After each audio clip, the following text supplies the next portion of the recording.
అందరికీ నమస్కారం అండి. జై శ్రీకృష్ణ ఛానల్‌కు స్వాగతం. ఈరోజు షట్టిల ఏకాదశి.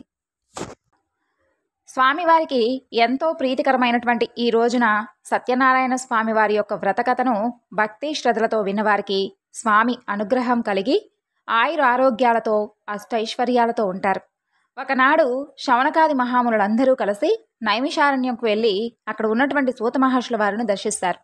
వారు ఆయనతో, ఓ స్వామి, సకల ఐశ్వర్యములు, పుత్ర పౌత్రాభివృద్ధి, మోక్షాన్ని కలిగించేటటువంటి వ్రతాన్ని ఏదైనా కానీ ఉంటే తెలపండి అని అడుగుతారు.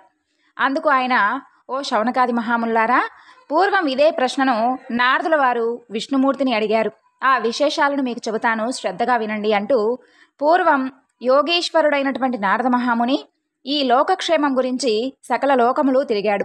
అన్ని చోట్ల అందరూ ఆనందంగానే ఉన్నారు, కానీ ఈ భూప్రపంచమైనటువంటి మనుష్యలోకంలో మాత్రం అందరూ ఏదో రకమైనటువంటి బాధలు పడడం గమనిస్తాడు. ఆ దుఃఖం మనసుకు సంబంధించింది కావచ్చు, శరీరానికి సంబంధించింది కావచ్చు, ధనధాన్యం కోసం కావచ్చు, కారణం ఏదైనా కానీ దుఃఖ శాతం మాత్రం ఎక్కువగా ఉంది. అదంతా చూసినటువంటి నారద మహర్షుల వారు చాలా విచారించి అందుకు తక్షణమైనటువంటి కర్తవ్యం కోసం సరాసరి విష్ణుమూర్తి దగ్గరకు వెళతాడు.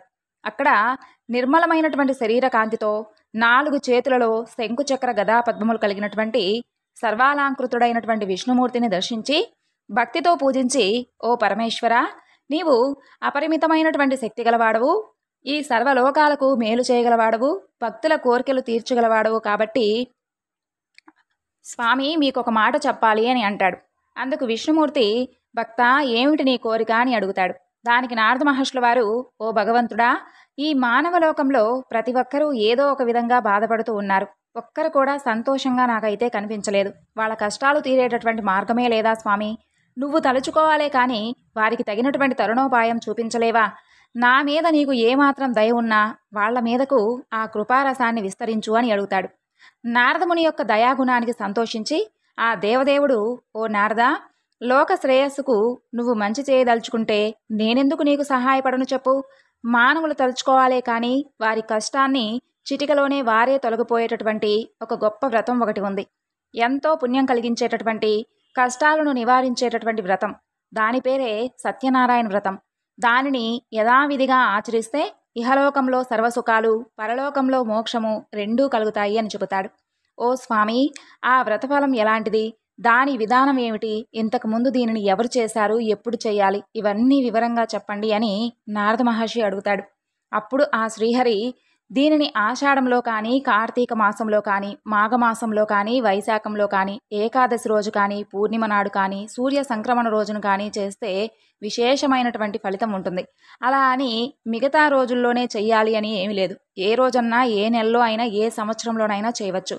నెలకు ఒకసారైనా చేయొచ్చు, సంవత్సరానికి ఒకసారైనా చేయవచ్చు. ఆపదలు కలిగినప్పుడైనా, డబ్బు సమస్యలు ఎదురైనప్పుడైనా, ఎప్పుడైనా చేయవచ్చు. ఉదయాన్నే లేచి కాలకృత్యాలు తీర్చుకొని ఈ విధంగా సంకల్పం చెప్పుకోవాలి. దేవతలందరికీ ప్రభు అయిన ఓ భగవంతుడా, నీ ప్రీతి కొరకు నేను సత్యనారాయణ వ్రతం చేయబోతున్నాను. ఓ లక్ష్మీపతి, నాపై నీవు ప్రసన్నుడవు కమ్ము. నీ ప్రీత్యర్థం సత్యనారాయణ వ్రతం చేయగలను. అలా అని భక్తి శ్రద్ధలతో సాయంకాలం వరకు ఉపవసించి మరలా స్నానం చేసి ఈ వ్రతాన్ని మొదలుపెట్టాలి. పూజా గృహాన్ని శుద్ధి చేసి పిండితో ముగ్గులు వేసి అక్కడ ఒక పీటపై అంచుగలిగినటువంటి ఒక కొత్త తెల్ల తువాలును పరచాలి. దాని మీద బియ్యం పోసి ఒక కలశ పాత్రను వెండి, రాగి, ఇత్తడి ఏదైనా కానీ పెట్టి దాని మీద కొబ్బరికాయను ఉంచి దాని మీద రవికెల గుడ్డను ఉంచాలి. ఆ పీటపై బియ్యం మధ్యలో సత్యనారాయణ స్వామి వారి ప్రతిమను చేయించి పెట్టాలి. సత్యనారాయణ స్వామికి పంచామృత స్నానం చేయించి మంటపంపై ఉంచాలి. వినాయకుడు, లక్ష్మీదేవి, విష్ణువు, పార్వతీ పరమేశ్వరులు, సూర్యాది నవగ్రహాలు, ఇంద్రుడు మొదలైనటువంటి అష్టదిక్పాలకులు ఈ స్వామికి అంగదేవతలుగా ముందుగా పూజించాలి. ముందు కలశాన్ని అంటే వరుణదేవుణ్ణి ప్రత్యేకంగా పూజించాలి. ఆ తరువాత గణేశుడు మొదలైనటువంటి పంచలోక పాలకులను 5గురిని ప్రతిష్ఠించి నిర్మలమైనటువంటి మనసుతో పూజించాలి. దీనికి జాతి, మత, కుల విభేదాలంటూ ఏమీ లేవు. ఏ వర్ణం వారైనా చేయవచ్చు, స్త్రీలు కూడా చేయవచ్చు. నారదా, ఈ వ్రతం అన్ని రకాల సంపదలను ఇస్తుంది అని చెప్పగా ఆ తరువాత సూత మహర్షుల వారు శౌనకాది మునులందరికీ కూడా ఈ వ్రతాన్ని ఎవరు ఆచరించారో, ఆచరించి ఏ ఫలితాన్ని పొందారో ఈ విధంగా చెప్పుచున్నారు. ఓ ఋషులారా, పూర్వం ఈ వ్రతాన్ని ఎవరు ఆచరించారో చెబుతున్నాను వినండి. కాశీ పట్టణంలో చాలా బీద బ్రాహ్మణుడు ఉండేవాడు. తినడానికి సరైనటువంటి తిండి లేక చాలా బాధపడుతూ ఉండేవాడు. అతని బాధను చూసి జాలిపడి శ్రీమన్నారాయణుడు ఒక ముసలి బ్రాహ్మణుడి రూపంలో ప్రత్యక్షమై అతని కష్టాలేమిటో చెప్పమని అడిగాడు. ఆ బ్రాహ్మణుడు తన పేదరికం తొలగేటటువంటి మార్గం చెప్పమని కోరాడు. దానికి మహావిష్ణువు సత్యనారాయణుడనేటటువంటి పేరు కలిగినటువంటి విష్ణువును పూజిస్తే సకల కోరికలు తీరుస్తాడు, సమస్త దుఃఖాలు తొలగిస్తాడు. నీవు ఆ వ్రతం చేయమని ఆ వ్రతం వివరాలు చెప్పి అక్కడికక్కడే అంతర్ధానమయ్యాడు. ఆ రాత్రి ఆ బ్రాహ్మణుడు నిద్రపోకుండా వ్రతం చేయాలనేటటువంటి సంకల్పంతో మేల్కొని ఉండి మర్నాడు ఉదయాన్నే భిక్షాటనకు బయలుదేరాడు. ఆశ్చర్యంగా ప్రతిరోజు కన్నా చాలా ఎక్కువగా ధనం సమకూరుతుంది. దానితో బంధుమిత్రులందరినీ పిలిచి వ్రతం చేస్తాడు. ఆ దేవదేవుడు చెప్పినట్లుగానే అతని కష్టాలన్నీ తొలగి సర్వ సంపదలకు అధికారి అయ్యాడు. అప్పటి నుండి అతను ప్రతి నెల ఆ వ్రతాన్ని చేసి అన్ని పాపాల నుండి విముక్తి పొంది అతి దుర్లభమైనటువంటి మోక్షాన్ని పొందాడు. కాబట్టి ఈ వ్రతాన్ని ఏ మానవుడు చేస్తాడో అతనికి సర్వ దుఃఖాలు తొలగిపోతాయి. ఈ బ్రాహ్మణుడి వలన విని వేరే ఎవరు చేశారో తెలపమని శౌనకాదిములందరూ కూడా సూత మహర్షుల వారిని కోరుతారు. అప్పుడు సూత మహర్షుల వారు ఇలా చెబుతారు. ఆ బ్రాహ్మణుడు యథావిధిగా వ్రతం విడవకుండా చేస్తూ ఉండగా ఒకనాడు ఒక కట్టెలమ్మేటటువంటి అతను అక్కడికి అనుకోకుండా వస్తాడు. అతనికి బాగా దాహం వేసి నీళ్లు అడుగుదామని వస్తే అక్కడ ఏదో పూజ జరుగుతూ ఉండడం చూసి ఆ బ్రాహ్మణుడిని దాని విశేషం ఏమిటో చెప్పమని అడుగుతాడు. అప్పుడు ఆ బ్రాహ్మణుడు ఆ కథంతా వివరంగా చెప్పి ఏ విధంగా కష్టాలు తొలగిపోయాయో చెప్పేసరికి ఆ కట్టెలమ్మేటటువంటి అతనికి కూడా ఆ వ్రతం మీద బాగా గురి కుదురుతుంది. ఆ వ్రతం అయ్యే వరకు ఉండి తీర్థ ప్రసాదాలు తీసుకొని వెంటనే తను కూడా ఆ వ్రతాన్ని చెయ్యాలి అని చెప్పి సంకల్పించుకుంటాడు. ఆ కట్టెలమ్మేటటువంటి డబ్బు ఎంత వస్తే అంతలో చేస్తాను అని అనుకుంటాడు. అనుకోవడమే తడవు, ఎప్పటికన్నా రెట్టింపు ధనం వస్తుంది. అతను కూడా బంధుమిత్రులతో కలిసి వ్రతం చేసుకుంటాడు. ఆ విధంగా నిర్మలమైనటువంటి మనస్సుతో మంచి అరటిపళ్ళు, చక్కెర, నెయ్యి, పాలు, గోధుమ పిండి మొదలైనటువంటి వాటిని సేకరించుకొని వచ్చి భక్తితో వ్రతాన్ని ఆచరించి నైవేద్యం పెడతాడు. ఈ వ్రత మహత్యంచే అతను పుత్ర పౌత్రాభివృద్ధి కలిగి ఇహలోకంలో సుఖ సంతోషాలతో జీవించి సత్యలోకానికి చేరుకున్నాడు. ఆ విధంగా పూర్వం సత్యవాకు కలిగినటువంటి ఉల్కాముకుడనేటటువంటి ఒక రాజు ఉండేవాడు. అతను సత్ప్రవర్తన కలిగి ఉండేవాడు. అటు భద్రశీల అనేటటువంటి నదీ తీరమున భార్యతో కలిసి సత్యవ్రతం ఆచరిస్తూ ఉండేవాడు. అలా వ్రతం చేస్తూ ఉండగా అక్కడికి వ్యాపారం చేసేటటువంటి ఒక వైశ్యుడు వచ్చి, ఓ రాజా, ఇది ఏం వ్రతము, దీని ఫలితం ఏమిటి అని అడిగాడు. అందుకు రాజు వివరంగా చెప్పి, నాకు పిల్లలు లేరు, పిల్లలు కలగడానికి చేస్తున్నాను అని చెప్పగానే అప్పుడు ఆ వైశ్యుడు, రాజా, నాకు కూడా పిల్లలు లేరు, నేను కూడా ఈ వ్రతాన్ని చేస్తాను అంటూ ఆ రోజు వ్యాపారానికి స్వస్తి చెప్పి తొందరగా ఇంటికి వెళ్ళి భార్య అయినటువంటి తన లీలావతికి ఈ విషయాన్ని చెబుతాడు. తనకు ఎప్పుడు సంతానం కలుగుతుందో అప్పుడే ఆ వ్రతాన్ని ఆచరిస్తాను అని చెప్పి మొక్కుకుంటాడు. కోరినటువంటి కోరికలు తీర్చేటటువంటి ఆ సత్యదేవుడు అతనికి ఒక కుమార్తెను ప్రసాదిస్తాడు.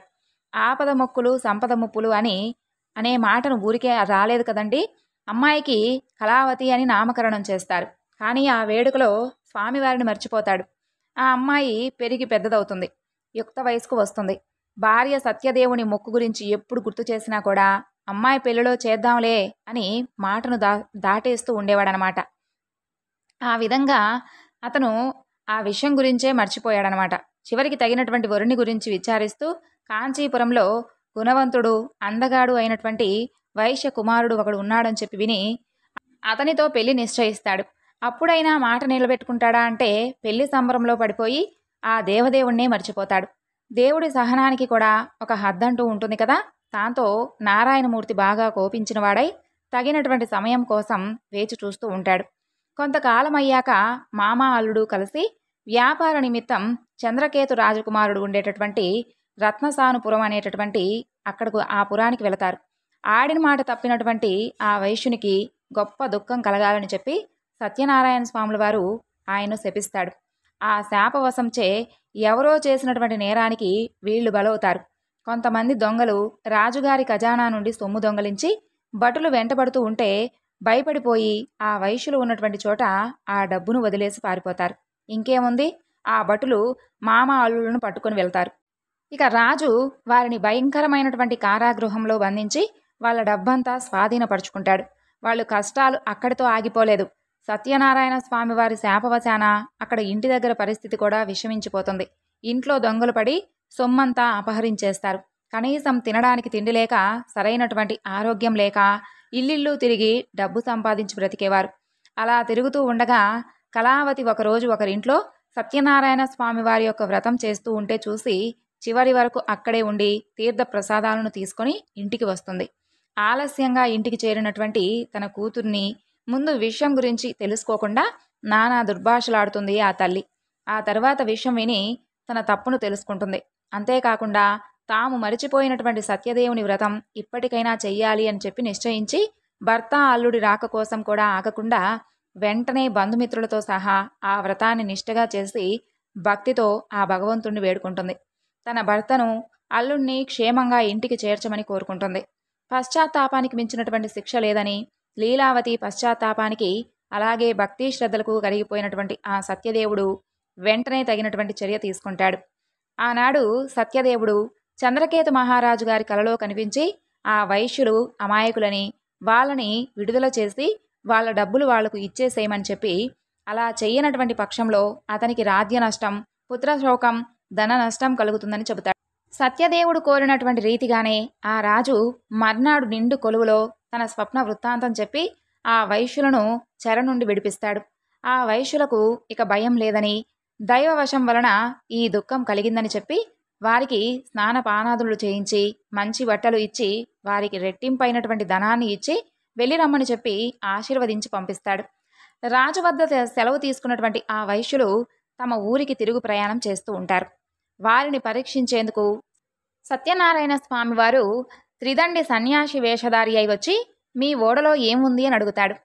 అందుకు ఆ వైశ్యులు ఈ సన్యాసిని లెక్క చేయకుండా పొగరుగా, ఓ దండి, ఏముంటే నీకెందుకు, దొంగలించడానికి వచ్చావా ఏమిటి, ఆకులు అలములు తప్ప ఏమీ లేవు, పోపో అని పరిహాసలాడతారు. తదాస్తు అని ఆ త్రిదండి అంతర్ధానమవుతాడు. ఆ త్రిదండి వెళ్ళిన తర్వాత వైశ్యుడు లేచి ఓడకేసి చూడగా అతను పలికిన విధంగానే ఆకులు అలములు తప్ప ఏమీ లేకపోవడంతో మూర్చపోయినంత పని అవుతుంది. ఇక దుఃఖిస్తూ ఉంటారు. అల్లుడు వెంటనే, మామా, ఇది ఆ త్రిదండి శాపమే. ఆయన చూస్తే సర్వశక్తి సంపన్నుడుగా ఉన్నాడు. ఎలాగైనా సరే అతని వద్దకు వెళ్ళి వేడుకుందాం పదండి అని అంటాడు. అలాగే కలిసి మామ అల్లుడు ఇద్దరూ కలిసి ఆ త్రిదండిని వెతుకుతూ వెళ్ళి ఆయన్ను చూసి వినయంగా ఆయన ముందు మోకరిల్లి, తెలియక చేసినటువంటి మా అపరాధాన్ని మన్నించండి స్వామి అని చెప్పి పదే పదే వేడుకుంటారు. అప్పుడు ఆ త్రిదండి, బాధపడవద్దు, నువ్వు మీ మాటలను ఉల్లంఘించారు, నా పూజకు విముఖుడవయ్యావు, అందుకే నీకు మాటి మాటికి దుఃఖం కలుగుతోంది అని అంటాడు. అప్పుడు జ్ఞానోదయమైనటువంటి ఆ వైశ్యుడు వెంటనే దేవదేవుణ్ణి ఈ విధంగా కీర్తిస్తాడు. ఓ నారాయణమూర్తి, బ్రహ్మాది సమస్త దేవతలే మాయామోహితులై ఒక్కొక్కసారి తమరి గొప్పతనం గురించి గుర్తించలేరు. మరి మూఢుడైనటువంటి నేను ఏ విధంగా తెలుసుకోగలను స్వామి? కాబట్టి ఆగ్రహించకుండా ప్రసన్నుడవమ్ము అని చెప్పి నా శక్తి కొలది నిన్ను ప్రార్థిస్తున్నాను, నాకు నా ధనం తిరిగి ప్రసాదించు స్వామి అన్నటువంటి ప్రార్థనకు స్వామివారు ప్రసన్నుడై వెంటనే వారి కోరికను నెరవేరుస్తాడు. మరలా ధనంతో నిండినటువంటి ఓడతో తిరుగు ప్రయాణం కడతాడు. తన ఊరు సమీపించగానే వాళ్ళు వస్తున్నటువంటి వార్త చెప్పమని తన ముఖ్య భటుణ్ణి పంపిస్తాడు. అదే సమయంలో అక్కడ కళావతి, లీలావతి సత్యనారాయణ స్వామి వారు పూజ చేస్తూ ఉంటారు. అది చివరికి వచ్చి ఉంటుంది. ఆ సంతోషకరమైనటువంటి వార్త విన్న వెంటనే తల్లి పూజను ముగించి కళావతిని రమ్మని చెప్పి తాను ముందుగా వెళుతుంది. భర్త క్షేమంగా వచ్చాడు అనేటటువంటి సంతోషంతో కళావతి తీర్థ ప్రసాదాలు కూడా తీసుకోకుండా ఒడ్డుకు పరిగెత్తుకుంటూ వస్తుంది. అది చూసి ఆగ్రహించినటువంటి సత్యనారాయణ స్వామివారు వైశ్యుడు ఓడ దిగగానే అల్లుడు ధనంతో ఉన్నటువంటి ఆ ఓడ మునిగిపోయేలా చేస్తాడు. కళావతి భర్త కనిపించకపోవడంతో ఎంతో దుఃఖిస్తుంది. ఆమె దురావస్థ చూసినటువంటి తండ్రి, బంధువులు అందరూ చాలా బాధపడతారు. లీలావతి భర్తను చూసి, ఓ స్వామి, ఇదంతా ఆ భగవంతుని మాయ, ఆ నారాయణుని యొక్క మాయను తెలుసుకోవడం ఎవరికీ తరం కాదు, ఆయన శక్తులు ఎవరి ముందు పనిచేయవు అని విలపిస్తుంది. కళావతి తన భర్తతో కలిసి సహగమనం చేయడానికి ఉద్యుక్తురాలై ఉంటుంది. ఆ వైశ్యుడు తన శక్తి కొలది సత్యదేవుని పూజ చేస్తాను అని ఆ దేవుణ్ణి తలుచుకొని పదే పదే సాష్టాంగ నమస్కారం చేస్తాడు. అప్పుడు సత్యదేవుడు ఆ వైశ్యుని యొక్క భక్తి విధేయతలను చూసి ప్రసన్నుడై అశరీరవాణిగా ఈ విధంగా పలుకుతాడు. సాధు, నీ కుమార్తె నా ప్రసాదాన్ని తినకుండా తన భర్తను చూడడానికై పరిగెత్తుకుంటూ వచ్చింది, అందుకే ఇలా జరిగింది. ఇప్పుడు ఒక్కసారికి ఒకసారి ఇంటికి వెళ్ళి ప్రసాదం కనుక తిని వస్తే అంతా సవ్యంగా జరుగుతుంది అని చెబుతాడు. కళావతి ఇంటికి వెళ్ళి అలాగే చేస్తుంది. ఆమె భర్త నవ్వుతూ ఒడ్డుకు తిరిగి చేరుకుంటాడు. అక్కడికక్కడే అప్పటికప్పుడే ఆ వైశ్యుడు సత్యదేవుని యొక్క పూజను చేసి ఆ తరువాతే ఇంటికి వెళతాడు. అప్పటి నుండి ప్రతి పౌర్ణమికి, సంక్రాంతికి సత్యనారాయణ స్వామివారి వ్రతాన్ని ఆచరించి ఇహపర సుఖాలను పొందాడు ఆ వైశ్యుడు. ప్రజారంజకంగా రాజ్యాన్ని పాలించేటటువంటి తుంగధ్వజుడు అనేటటువంటి ఒక రాజు ఉండేవాడు. ఒకనాడు ఆ రాజు వేట కోసం వెళ్ళి బాగా అలసిపోయి ఒక చెట్టు కింద సేద తీరుతూ ఉంటాడు. అక్కడ అదే చెట్టు వద్ద కొంతమంది గోపబాలురు ఎంతో భక్తి శ్రద్ధలతో సత్యనారాయణ స్వామి వారి పూజను చేసి ఆ తరువాత అక్కడ విశ్రమించి ఉన్నటువంటి ఆ రాజుగారికి భక్తి శ్రద్ధలతో స్వామివారి ప్రసాదం తీసుకుని వచ్చి ఇస్తారు. అప్పుడు ఆ రాజు వారిని చూసి హీన కులస్తులు అని చెప్పి వారు ఇచ్చినటువంటి ఆ ప్రసాదాన్ని భుజించడం ఇష్టం లేక రాజు ఆ ప్రసాదాన్ని తినకుండానే తన రాజ్యానికి వెళ్ళిపోతాడు. అతని ధిక్కారానికి శిక్షగా అతని 100 కొడుకులు మరణిస్తారు. ధనధాన్యాలు అన్నీ కూడా నశించిపోతాయి. రాజు తన సత్యదేవుని లెక్క చేయకపోవడం చేతనే ఈ విధంగా జరిగిందని చెప్పి గ్రహించి ఆ గోపబాలుల దగ్గరకు వెళ్ళి వారితో కలిసి సత్యదేవుణ్ణి పూజిస్తాడు. అప్పుడు తిరిగి అతని 100 కొడుకులను, ధనధాన్యాలను స్వామివారు మరలా తిరిగి ప్రసాదిస్తాడు. ఓ ముల్లారా, చూసారా, ఎవరైతే మిక్కిలి దుర్లభమైనటువంటి ఈ సత్యనారాయణ స్వామి వారిని పూజిస్తారో వారు సత్యదేవుని యొక్క కృపచే ధనధాన్యాలను తప్పకుండా పొందుతారు. 4 వర్ణాలలో ఏ వర్ణం వారైనా సరే ఈ వ్రతాన్ని కానీ ఈ పూజను కానీ చేసుకోవచ్చు. ఎప్పుడైనా చేయవచ్చు. పుత్రులను పొందుతారు, బంధ విముక్తి పొందుతారు. భీతుడు భయాన్ని కోల్పోతాడు. చివరికి సత్యపురానికి వెళతాడు. శౌనకాది ముల్లారా, ఏ వ్రతం చే మనుషుడు దుఃఖం నుండి ముక్తి కలవాడవుతాడో అలాంటి సత్యనారాయణ వ్రతాన్ని, వాటి వివరాలను మీకు చెప్పాను కదా. ఇది కలియుగంలోనే విశేషమైనటువంటి ఫలప్రదం కలది. ఆ దేవుణ్ణి సత్యేశ్వరుడని, సత్యనారాయణుడని, సత్యదేవుడని కూడా చెబుతారు. సత్యదేవుడు ఆయా రూపాలను ధరించి భక్తులు కోరినటువంటి కోరికలను తీర్చి సత్యరూపుడు కాగలడు. కాబట్టి ఓ మునిశ్రేష్ఠులారా, ఈ వ్రతాన్ని ప్రతినిత్యము ఎవరైతే చేస్తారో, ఎవరైతే ఈ వ్రత కథలను వింటారో వారికి ఉన్నటువంటి పాపాలన్నీ ఆ సత్యదేవుని యొక్క కృపచే నశించిపోతాయని చెప్పి, అదేవిధంగా ఈ వ్రతం అన్ని రకాల సంపదలను ఇస్తుంది, దుఃఖాలను తొలగిస్తుంది, ధనం వృద్ధి చెందేలా చేస్తుంది, పుత్ర పౌత్రాభివృద్ధి కలిగేలా చేస్తుంది, వేయేల సకల సౌభాగ్యాలు కలుగుతాయి అని చెబుతాడు. ఒక మంచి రోజు చూసి బంధుమిత్రులందరినీ పిలిచి పంచభక్ష పరమాన్నాలు చేసి పూలు, ఫలము, భక్తి శ్రద్ధలతో పూజలు జరిపి బ్రాహ్మణులకు దక్షిణ తాంబూలాలను ఇచ్చి బంధుమిత్రులకు విందు భోజనాలను పెట్టి ప్రసాదం తాను తిని ఇతరులకు పెట్టాలి. ఈ విధంగా చేస్తే వారు కోరినటువంటి కోరికలు తప్పకుండా నెరవేరి సంతోషంగా ఉంటారు. ఈ వ్రతం విశేషంగా ఈ కలియుగంలో విశేషమైనటువంటి అద్భుతమైనటువంటి ఫలితాన్ని ఇస్తుంది. కాబట్టి ఈ వ్రతాన్ని చేసుకొని అందరూ కూడా ఆ సత్యనారాయణ స్వామి వారి యొక్క కృపకు పాత్రులవ్వాలని చెప్పి సూత మహర్షుల వారు శౌనకాది మునులందరికీ కూడా సత్యనారాయణ స్వామి వారి యొక్క వ్రత విధానము, వ్రత కథలను ఈ విధంగా తెలియజేశారు. ఈ వ్రత కథలను అలాగే స్వామివారి పూజా విశేషాలను తెలుసుకున్నటువంటి ఆ శౌనకాది మహామునులందరూ కూడా సూత మహర్షుల వారికి ధన్యవాదాలు తెలియజేసి, స్వామి, మేము ఏ జన్మలో చేసినటువంటి పుణ్యమో ఈ జన్మలో మీ ద్వారా మాకు ఆ దేవదేవుని వ్రత విధానము అలాగే వ్రత కథలను వినేటటువంటి భాగ్యాన్ని మేము పొందగలిగాము అని చెప్పి సూత మహర్షుల వారు శౌనకాది మునులందరికీ కూడా వివరిస్తారు. అనగనగా ఒక ఊరు ఉండేది. ఆ ఊరిలో ఒక బ్రాహ్మణుడు నివసిస్తూ ఉండేవాడు. అతను పుట్టుకకు బ్రాహ్మణుడే అయినప్పటికీ తన కులధర్మాలు అన్నిటినీ విడనాడి సంఘంలో హీనంగా బ్రతుకుతూ ఉండేవాడు. దానికి తోడు అతనికి దుష్ట సాంగత్యం అలవడింది. నీచులతో చేయి కలుపుతాడు. దుర్మార్గుల పంచన పడుకునేవాడు. వారితో మత్స్య మాంసాదులను భుజిస్తూ ఉండేవాడు. కిరాతకులతో కలిసి వేటకు వెళుతూ ఉండేవాడు. అసలు తాను బ్రాహ్మణుడను అనేటటువంటి సంగతిని పూర్తిగా మర్చిపోయి ఒక మ్లేచ్ఛ యువతిని వివాహం చేసుకుంటాడు.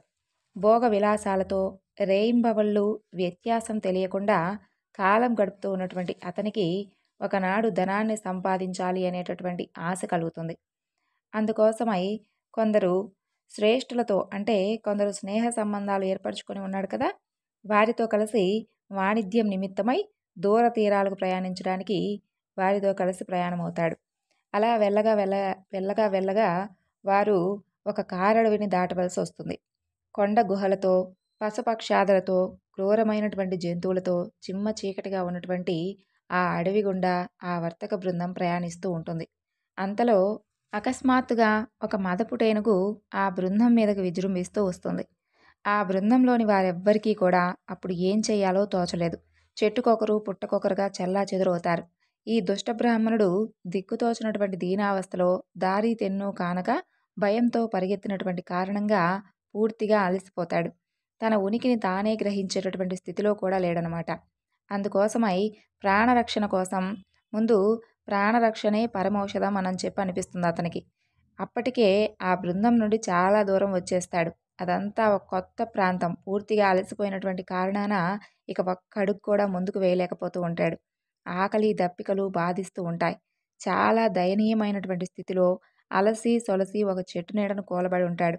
ఆ నిశ్శబ్దమైనటువంటి వాతావరణంలో ఈ ఎగశ్వాస స్పష్టంగా వినిపిస్తూ ఉంటుంది. కనీసం పలకరించేటటువంటి నాదుడు కూడా లేడు. కళ్ళు సోలిపోతూ ఉంటాయి. కానీ ఆ చెట్టు నుండి వీచేటటువంటి చల్లని మలయమారుతం అతని బాధను కాస్త ఉపశమింపచేసేలా చేస్తుంది. అలా చాలాసేపు ఆ చెట్టు నీడనే అతను విశ్రమించి ఉంటాడు. అది మధువ్రజపురం. ఆ రాజ్యాన్ని పాలించేటటువంటి రాక్షసరాజు పేరు విరూపాక్షుడు. పేరుకు రాక్షసరాజైన అతని సద్గుణాల ప్రోవన్నమాట. అతనికి ఒక స్నేహితుడు ఉండేవాడు. అతని పేరు నాడీజంగుడు. నాడీజంగుడు మనిషి పేరు కాదు, ఉత్తమ జాతికి చెందినటువంటి ఒక కొంగ. ఆ కొంగ మహాజ్ఞాని, ధర్మాధర్మ విచక్షణాపరుడు. రాక్షసరాజు విరూపాక్షుడికి ఇతను బాల్యమిత్రుడు. ఆ రాజుకు ఈ కొంగ బహిప్రాణం వంటివాడనమాట. నాడీజంగుని చూడకుండా కనీసం ఒక్కరోజైనా ఉండలేడు ఆ రాజు. వారి స్నేహం అంత ప్రగాఢమైనది. ఆ నాడీజంగుడు నివాసమే ప్రస్తుతం ఈ కథలో ఉన్నటువంటి బ్రాహ్మణుడు విశ్రాంతి తీసుకుంటున్నటువంటి ఆ రమణీయమైనటువంటి ఆశ్రమ ప్రాంతం. యథాప్రకారంగా తన స్నేహితుడు విరూపాక్షుడితో ఇష్టాగోష్ఠి జరిపి ఆ వేళకు ఇల్లు చేరుకుంటాడు నాడీజంగుడు. తన ఇంటి ముంగిట అలసి సొలసిపోయి ఉన్నటువంటి ఆ బ్రాహ్మణుని చూస్తుంది ఆ కొంగ. సర్వగ్రంథాల సారాన్ని ఆపోస పట్టినటువంటి నాడీజంగుడు అతిథి దేవో భవ అన్నటువంటి ఆయోక్తిని అనుసరించి తనను ఆశ్రయించినటువంటి అతిథి సేవ భగవత్ సేవగా భావిస్తాడు. తక్షణమే విశ్రమించి ఉన్నటువంటి ఆ బ్రాహ్మణుడికి రెక్కలతో చల్లని గాలి వచ్చే విధంగా విసురుతూ ఉంటాడు. అతనిపై ఎండ పడకుండా తన రెక్కలను గొడుగుగా అమర్చి ఉంటాడు. అలా కాసేపటికి శరీరం కుదుట పడడంతో బ్రాహ్మణుడు నెమ్మదిగా కళ్ళు తెరిచి చుట్టూ పరికించి చూస్తాడు. అతనికి పూర్తిగా బడలిక తీరిన తర్వాత నాడీజంగుడు ఈ విధంగా ప్రస్తావన ప్రారంభిస్తాడు. ఆర్యా, తమరెవరు? ఏ ప్రాంతం వారు? ఇక్కడికి ఏ కార్యార్థం వచ్చారు? ఇప్పుడు మీరు నా అతిథి కాబట్టి అతిథి సేవా భాగ్యం కలిగించి ఉత్తమ గతులను పొందేటటువంటి అవకాశాన్ని ప్రసాదించవలసిందిగా ప్రార్థిస్తున్నాను అంటూ రివ్వున ఎగిరిపోయి ఎక్కడి నుండో చక్కని భోజనాన్ని తెచ్చి అతని ముందు ఉంచుతాడు. సమీపంలో ఉన్నటువంటి తటాకం నుండి మంచినీటిని కూడా తెచ్చిస్తాడు. ఆ బ్రాహ్మణుడు సుష్టిగా భోజనం చేసి నీరు తాగిన తర్వాత ఈ విధంగా అంటాడు. అతిథిదేవా, తమరి గురించి నాకు తెలుసుకోవాలని చెప్పి నేను కుతూహలపడుతూ ఉన్నాను. మీకు అభ్యంతరం లేకుంటే తమ వివరాలు తెలిపితే సంతోషిస్తాను అని అంటాడు. ఆ మాటలు వినగానే ఈ బ్రాహ్మణుడు పెద్దగా నిట్టూర్చి తనకున్నటువంటి కథ అంతా కూడా వివరిస్తాడు. అయ్యా, మాది మధ్య దేశం. నేను గౌతముడు అనేటటువంటి ఒక సద్బ్రాహ్మణుని కుమారుణ్ణి. నేను కుల సాంప్రదాయాలను పాటించక దుష్ట సహవాసినై నానా దుర్మార్గాలకు పాల్పడమే కాకుండా ఒక బోయ స్త్రీని వివాహమాడి కులభ్రష్టుడనయ్యాను. ఆ తరువాత ధన సంపాదన నిమిత్తం కొందరు వణిజులతో కలిసి ఈ అడవి గుండా ప్రయాణిస్తూ ఉన్నప్పుడు కొన్ని జరిగినటువంటి అవాంఛనీయమైనటువంటి సంఘటన మొదలుకొని అప్పటి నుండి జరిగిందంతా కూడా తూచా తప్పకుండా వివరిస్తాడు. అతని చరిత్ర విన్నటువంటి నాడీజంగుడు అతని కష్టాలకు పరితపించి ఈ విధంగా చెబుతాడు. నాయనా, ఏ సంకల్పంతో అయితే నువ్వు బయలుదేరావో ఆ సంకల్ప సిద్ధిని వనగూర్చడం ద్వారా అతిథిని సంతోషపెట్టేటటువంటి అదృష్టానికి నేను నోచుకున్నాను. నువ్వు పరితపించనవసరం లేదు. ఇక్కడికి సమీపంలో మధువ్రజపురం ఉంది. ఆ పురాధిపతి నా ప్రాణమిత్రుడు. నువ్వు అతని వద్దకెళ్ళి నేను పంపించిన విధంగా చెబితే అతను నువ్వు మోయగలిగినంత ధనరాశులను సమర్పించి నిన్ను సంతృప్తిపరచగల ఉదారుడు కాబట్టి నా అతిథిగా ఆయన ఆతిథ్యాన్ని స్వీకరించి మమ్మల్ని కృతార్థులను చెయ్యి అని అంటాడు. ఆ మాటలతో ఈ బ్రాహ్మణుడు పరమానందం పొంది కొంగ చెప్పినటువంటి గుర్తుల ఆధారంతో ప్రయాణిస్తూ విరూపాక్షరాజు ఆస్థానంలోకి ప్రవేశిస్తాడు. అక్కడ రాజుకు తనను నాడీజంగుని మిత్రుడిగా పరిచయం చేసుకుంటాడు. అతగాడిని చూసి చూడగానే అతని పట్ల రాజుకు సద్భావం కలగలేదు. కానీ తన ప్రాణమిత్రుడు స్నేహితుడిగా భావించి బంగారు పల్లారంలో షడ్రశోపేతమైనటువంటి విందు భోజనం పెట్టిస్తాడు. ఆ తర్వాత ఆ బ్రాహ్మణుడు మోయలేనని కానుకలతో రత్న వైఢూర్యాలతో వీడ్కోలిస్తాడు. మోయలేని భారంతో పడుతూ లేస్తూ ఆ బ్రాహ్మణుడు చివరికి ఎలాగోలా నాడీజంగుడి నివాసమైనటువంటి ఆ వృక్షం వద్దకు వస్తాడు. ఆ బ్రాహ్మణుడి సంతోషంతో నిండినటువంటి వదనాన్ని తిలకించినటువంటి నాడీజంగుడు పరమానంద భరితుడై తన జన్మ ధన్యమైన విధంగా భావిస్తాడు. అప్పటికి సూర్యుడు పశ్చిమాద్రిని చేరుకొని ఉంటాడు. ఆకాశంలో నక్షత్రాలు మినుకుమినుకుమంటూ ఉంటాయి. రాత్రి అవడంతో సుఖంగా నిద్రలోకి జారుకుంటాడు ఆ బకరాజు. ఈ పాపాత్ముడైనటువంటి ఆ దుష్ట బ్రాహ్మణుడి మనసులో ఒక విషపుట ఆలోచనలు చోటు చేసుకుంటాయి. ఒకసారి తల పైకెత్తి చెట్టు పైభాగం కేసి చూస్తాడు. బకరాజు సుఖంగా నిద్రపోతూ ఉంటాడు. బ్రాహ్మణునికి మాంసాహారం తిని చాలా కాలం అవడంతో బాగా బలిసి కొవ్వెక్కి ఉన్నటువంటి ఆ కొంగ మాంసం తింటే ఎంత రుచిగా ఉంటుందో కదా అనేటటువంటి దుర్మార్గపు కోరిక కలుగుతుంది. తాను అనుకున్న దానికంటే అత్యధికంగానే ధనాన్ని సంపాదించాడు. ఈ కొంగ ధర్మమా అని ఇప్పుడు ఈ కొంగతో తనకి ఏ మాత్రం పని లేదు కాబట్టి ఇప్పుడు దీన్ని అసలు ఏమైతే నాకేమి, హాయిగా దీని మాంసాన్ని రుచిగా చూసి తనివి తీరా తింటానని చెప్పి ఆ విశ్వాసఘాతకుడైనటువంటి ఆ పాపిష్టి బ్రాహ్మణుడు అనుకున్నదే తడవుగా ఆ కొంగ పెడరెక్కలను విరిచిపట్టుకుంటాడు. ఆ బకప్రాణం విలవిల్లాడుతుంది. నిర్దయుడు, క్రూరుడు అయినటువంటి అతగాని హృదయం కరగలేదు. రాక్షసత్వంతో వికటాట్టహాసం చేస్తూ ఉంటాడు. కష్టం లేకుండా దాని ప్రాణాలు అనంత వాయువులో కలిసిపోయే విధంగా పీక నొక్కుతాడు. ఇక ఊర్ధ్వగామి అయి దివ్య లోకాల వైపు ఆ బకప్రాణాలు ప్రయాణిస్తూ ఉంటాయి. అప్పుడు ఈకకు ఈకగా, తోకకు తోకగా దాని చర్మాన్ని ఆ దురాత్ముడు ఒలిచాడు. దాని మాంసాన్ని ముద్దగా చేశాడు. ప్రయాణంలో తినడానికై ఆ కొంగ మాంసాన్ని తోలు తిత్తిలో పదిలపరుచుకొని అక్కడి నుండి బయలుదేరుతాడు. అక్కడ రాజాస్థానంలో తన బాల్యమిత్రుడు నాడీజంగుడు రాకక ఎదురు చూస్తూ ఉంటాడు రాజు విరూపాక్షుడు. క్షణం ఒక యుగంగా గడుపుతూ ఉంటాడు. మిత్రుడు వచ్చేటటువంటి సూచనలు ఏమీ కనిపించలేదు. ఇక అతని మనసు కకావికమవుతుంది. రోజులు గడుస్తున్న కొద్దీ రాజు బాధ అధికమవుతూ ఉంటుంది. రాజు మనసును కీడును శంకిస్తుంది. ఆనాడు తాను చూసినటువంటి ఆ మిత్రదోహే తన మిత్రుడికి ఏదో కీడు కలిగించి ఉంటాడు అని చెప్పి నిశ్చయించుకుంటాడు. వెంటనే తన మిత్రుడి చావుకు కారకుడైనటువంటి ఆ కృతజ్ఞుడు మిత్రద్రోహిని పట్టి చంపి భక్షించమని చెప్పి ఆజ్ఞాపిస్తాడు ఆ రాజు. అప్పుడు ఆ భటులు నాడీజంగుని నివాసానికి వెళతారు.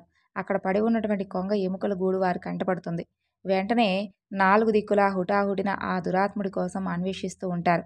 కొంతసేపటికి ఆ దురాత్ముని పట్టుకుంటారు. వాణ్ణి పట్టుకొని రాక్షసరాజు వద్దకు ఈడ్చుకుంటూ తీసుకొని వస్తారు. సంగతి సందర్భాలు తెలుసుకుంటాడు రాక్షసరాజు. ఈ క్రూరుణ్ణి నా సమక్షానికి ఎందుకు తీసుకుని వచ్చారు? ఈ నీచుని తక్షణమే వధించి భక్షించండి అంటూ భటులను ఆజ్ఞాపిస్తాడు. అప్పుడు ఆ భటులు, ప్రభూ, మేమంత దిక్కుమాలిన వాళ్ళమా? ఈ పాపాత్ముని శిక్షిస్తే వీడి పాపాలన్నీ కూడా మాకు తగులుకుంటాయి అని చెబుతారు. సరే, అయితే మీ ఇష్టానుసారం చేయండి అని అంటాడు ఆ రాజు. రాక్షస భటులు ఆ నీచుడిని ఊరి వెలుపలకు ఈడ్చుకొని వెళ్తారు. కండకొక కండగా నరికి వేస్తారు ఆ దుష్టుణ్ణి. కుక్కలు గుంపులుగా వస్తాయి, కానీ అవి ఆ బ్రాహ్మణుడి మాంసం ముట్టక ఆకలితో అలాగే వెళ్ళిపోతాయి. కృతజ్ఞుడి శవం కుక్కలు కూడా ముట్టవనేటటువంటి విషయం యథార్థమే అవుతుంది. మిత్రుడి కోసం ఎడతెగక విలపిస్తూ ఉంటాడు ఆ రాజు. కొంగ అస్థికలు తెప్పిస్తాడు. మేళ తాళాలతో సాంప్రదాయబద్ధంగా అంతిమ సంస్కారాలను గావిస్తాడు. రాజు దుఃఖాన్ని ఆపుకోలేకపోతాడు. అతను మిత్రుడి వియోగంతో అనుభవిస్తూ ఉన్నటువంటి దుఃఖానికి దేవేంద్రుడు కరిగిపోతాడు. వెంటనే దేవేంద్రుడు రాజు విరూపాక్షుడి ముందు ప్రత్యక్షమవుతాడు. దేవేంద్రుని గాంచగానే రాజు ఆయన పాదాలపై వాలి తన మిత్రుడైనటువంటి నాడీజంగుణ్ణి పునర్జీవితుణ్ణి గావించమని చెప్పి ప్రార్థిస్తాడు. దేవేంద్రుడు సంతోషంగా రాజు కోరినటువంటి ఆ కోరికను నెరవేరుస్తాడు. మరుక్షణమే నాడీజంగుడు సశరీరుడై వారి ముందుకు వస్తాడు. ఆ సమయంలో బ్రాహ్మణుడి ప్రాణాలు యముని పాశంలో చిక్కుకొని ఉంటాయి. ఈ విషయాన్ని గ్రహిస్తాడు నాడీజంగుడు. నా వల్లనే కదా ఆ బ్రాహ్మణుడికి ఇంత దురావస్థ వాటిల్లింది అని అనుకొని ఆ బ్రాహ్మణుడికి కూడా ప్రాణదానం చేయమని చెప్పి దేవేంద్రుని ప్రార్థిస్తాడు. దేవేంద్రుడు నాడీజంగుని కోరిక కూడా తీరుస్తాడు. ఆ తరువాత సంతోషంతో వారందరూ కూడా వారి వారి స్వస్థలాలకు వెళ్ళిపోతారు. ఎవరైతే ఈ నాడీజంగుని యొక్క కథను వింటారో, వినిపిస్తారో వారికి ఉన్నటువంటి సకల పాపాలు హరించుకుపోతాయని పురాణ ప్రతీతి. ఈ వివరణ మీ అందరికీ నచ్చితే తప్పకుండా లైక్ చేసి మరికొంతమందికి షేర్ చేయండి. అంతవరకు నమస్కారం.